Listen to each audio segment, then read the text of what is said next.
පූර්ණාංක කාලයක් ලැබෙනවා. විනාඩි 8ක් මැඩම්. විනාඩි 5යි තියෙන ඉතුරු වෙලා. කොහොමද මාතෘ විදිහට? பிஸ்மில்லாஹிர் ரஹ்மானிர் ரஹீம். கௌரவ தவிசாளர் அவர்களே, அதிமேதகு ஜனாதிபதி அவர்கள் அண்மையிலே கிழக்கு மாகாணத்துக்கு விஜயம் செய்து பல்வேறுபட்டு ஈடுபட்டார்கள். குறிப்பாக எங்களுடைய ஸ்ரீலங்கா முஸ்லிம் காங்கிரஸினுடைய ஸ்தாபக தலைவர் மர்ஹூம் அல்லா ஜெம்எச்எம் அஷ்ரப் சார் அவர்களால் ஆரம்பிக்கப்பட்ட அந்த நினைவு மண்டபத்தை பூர்த்தி செய்வதற்காக சுமார் 300 மில்லியன் ரூபாய்களை ஒதுக்கீடு செய்திருந்தார்கள். ஆகவே அதிமேதகு ஜனாதிபதி அவர்களுக்கு ஸ்ரீலங்கா முஸ்லிம் காங்கிரஸ் சார்பிலும் நமது மக்களின் சார்பிலும் எங்களுடைய நன்றிகளை நாம் தெரிவித்துக் கொள்கின்றோம். அந்த சந்தர்ப்பத்திலே அங்கு இடம்பெற்ற கூட்டத்திலே ஜனாதிபதி அவர்கள் ஒலிவிலே கட்டப்பட்ட துறைமுகம் சம்பந்தமாக சில விடயங்களை சொல்லியிருந்தார்கள். சரியான தொழில்நுட்ப அல்லது ஃபீஸபிலிட்டி ஸ்டடி இஐஏ ரிப்போர்ட் செய்யப்படாமல் இது செய்யப்பட்டது. ஆகவேதான் இந்த துறைமுகம் இன்று பாவிக்கப்படாமல் இருக்கின்றது என்ற ஒரு சூழ்நிலையை அவர்கள் சொன்னார்கள். ஜனாதிபதி அவர்களுக்கு யாரோ பிழையான தகவல்களை வழங்கியதனூடாகத்தான் இவ்வாறு பிரசித்திருப்பார் நான் நினைக்கின்றோம். உண்மையிலே 1997ஆம் ஆண்டு ஒலிவிலே இந்த துறைமுகம் அமைப்பெடுப்பதற்கான தீர்மானம் எடுக்கப்படுகிறது. அதனைத் தொடர்ந்து அதனை உருவாக்குவதற்கான ப்ராஜெக்ட் ப்ரொபோசல்ஸ் ஃபீஸபிலிட்டி ஸ்டடி சாத்தியக்கூறு அறிக்கை செய்வதற்காக 1999ஆம் ஆண்டு லங்கா ஹைட்ரோலிக் இன்ஸ்டிடியூட் LHI நிறுவனம் நிர்வகிக்கப்படுகிறது. அந்த நிறுவனம் 2 மான்சூன், தென்மேற்கு பருவமழை, வடகிழக்கு பருவமழை, south west monsoon, north east monsoon, 2 அந்த பருவமழைகளையும் பார்த்து அவர்கள் அந்த தீர்மானத்தை எடுக்கிறார்கள். இது பொருத்தமானது, ஃபீஸபிளானது என்று அறிக்கை சமர்ப்பிக்கிறார்கள். அதே போன்று 1999ஆம் ஆண்டு என்வாயன்மெண்டல் இம்பேக்ட் அசஸ்மெண்ட் EIA சுற்றுச்சூழல் தாக்க மதிப்பீட்டு ஆய்வு அறிக்கை செய்யப்படுகிறது. சாத்தியக்கூறு ஆய்வு மத்திய பொறியியல் ஆலோசனை பிரிவு CECB மூலம் மேற்கொள்ளப்பட்டது.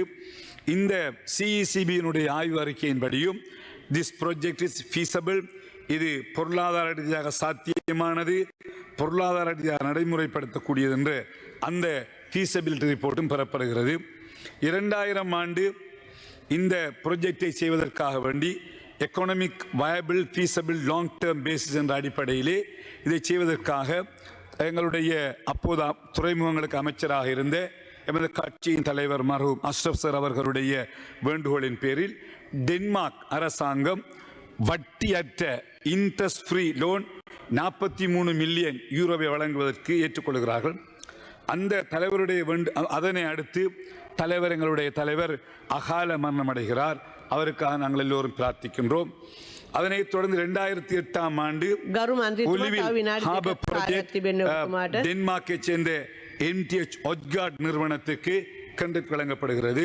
அதனைத் தொடர்ந்து டென்மார்க் கவர்மெண்ட் ஒரு கோவி கன்சல்டன் என்கின்ற டென்மார்க் நிறுவனத்தை அரசாங்கம் நியமிக்கின்றது.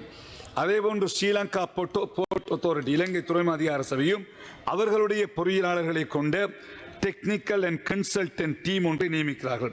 அதேபோன்று இலங்கை அரசும் டென்மார்க் அரசாங்கம் சேர்ந்து உலகத்திலேயே மிக பிரசித்தி பெற்ற துறைமுகங்கள் அனுப்புவதில் அனுபவம் உள்ள நிராஸ் ஸ்போர்ட்ஸ் கன்சல்டன்ட், டென்மார்க்கை சேர்ந்த நிராஸ் ஸ்போர்ட் கன்சல்ட் அந்த நிறுவனத்தை நியமிக்கிறார்கள்.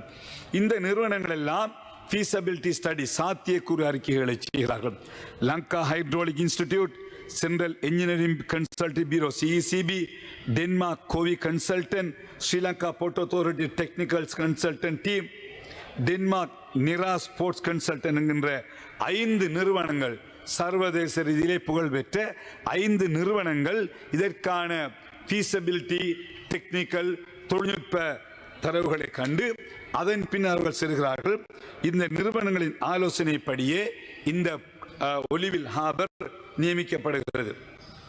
ஆகவே தலைவருடைய மறைந்த எமது கட்சியினுடைய தலைவர் அஷ்ரப் சார் அவர்கள் எந்த ஒரு தொழில்நுட்ப ஆலோசனையும் பெறப்படாமல், ஃபீஸபிலிட்டி ஸ்டடி செய்யப்படாமல், EIA அறிக்கை பெறப்படாமல் செய்யப்பட்டது என்பது ஒரு தவறான ஒரு கருத்தாகும். ஆகவே கௌரவ தவிசாளர் அவர்களே, அதே போன்று இதை ஸ்ரீலங்கா போர்ட் அத்தாரிட்டி மெயின்டைன் பண்ணியிருக்க வேண்டும்.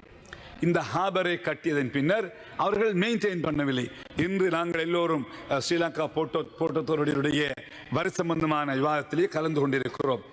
பொதுவாக எல்லா ஹார்பர்களிலுமே கொழும்பு ஹார்பரிலே 2 கொழும்பு ஹார்பரிலே 2 ட்ரெஜர் பொருத்தப்பட்டிருக்கிறது. நிறைகின்ற மண்ணை ஒவ்வொரு பருவமழையிலும் வருகின்ற மண்ணை சுத்திகரித்து அரிப்பு ஏற்படுகின்றவர்களுக்கு பம்ப் பண்ணப்பட வேண்டும். இந்த ஒலிவில் ஹார்பருடைய ஃபீஸபிலிட்டி ஸ்டடியிலும் அப்படித்தான் சொல்லப்பட்டிருக்கிறது. ஒலிவில் ஹார்பருக்கு 2 பருவமழையிலும் வருகின்ற மண்ணை பம்ப் பண்ணி அரிப்பு ஏற்படுகின்ற இடங்களுக்கு அவர்கள் கொட்ட வேண்டும். இதை கொழும்பு ஹார்பரில் இருக்கின்ற 2 ட்ரெஜர் செய்து கொண்டிருக்கின்றது. காலியிலே செய்யப்படுகிறது. உலகம் முழுவதும் ஹார்பர்களிலே, சர்வதேச ஹார்பர்களிலே, துறைமுகங்களிலே ஆகவே இதனை போர்ட் அத்தாரிட்டி செய்யாத காரணத்தினால்தான் அந்த ஒலிவில் ஹார்பரிலே அரிப்பு ஏற்பட்டதும் அல்லது அது சாத்தியமில்லாமல் போனதும். ஆகவே கௌரவ தவிசாளர் அவர்களே, எங்களுடைய மறைந்த மாபெரும் தலைவர் அஷ்ரப் சார் அவர்கள் இந்த நாட்டுக்கு மிகப்பெரிய பணியாற்றிய ஒருவர். இன்று உங்களுடைய அரசாங்கம் இந்த அரசாங்கத்துக்கு வருவதற்கு 12.5 அந்த வெட்டுப்புள்ளியை 5 விதமாக குறைத்ததால் தான் இன்று ஜேவிபி பாராளுமன்றத்துக்கு வந்திருக்கிறது. அதே போன்று எல்லா முஸ்லிம் பாராளுமன்ற உறுப்பினர்களை உருவாக்குவதற்கு காரணமாக இருந்த ஒருவர், முஸ்லிம்களுக்கான ஒரு முஸ்லிம் கட்சியை உருவாக்கி இந்த சமூகத்துக்கு முகவரியை பெற்று தந்த ஒரு மாபெரும் தலைவர். ஆகவே அவரது சார்பிலே வெளியிடப்பட்ட கருத்துக்களுக்கு நாங்கள் மனவேதனை அளிக்கின்றோம். நன்றி.